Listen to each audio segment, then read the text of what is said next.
When I bought my home, the first thing I invested in wasn't a fancy driveway or a pool. It was privacy.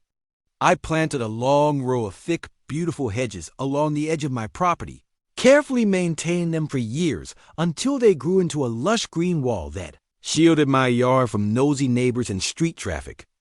They were entirely on my land, paid for out of my pocket, and trimmed regularly to keep everything neat.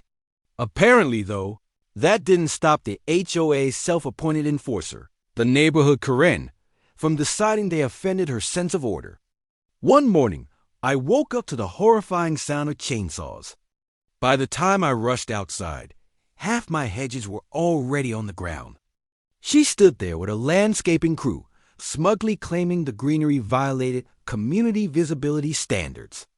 I told her she was trespassing and demanded proof, but she waved around vague HOA guidelines that said nothing about plants on private property. It didn't matter. The damage was done. Instead of yelling or escalating the situation, I did something much more effective.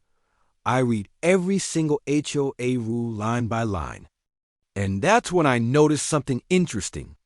There were height restrictions for wooden fences, iron fences, and even vinyl fencing, but nowhere did it prohibit masonry structures within property boundaries, as long as they met city code. So I hired a contractor.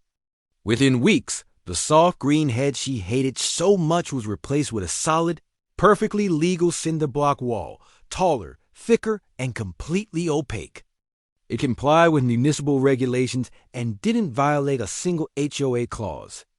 When construction finished, it looked less like landscaping and more like a small fortress guarding my yard.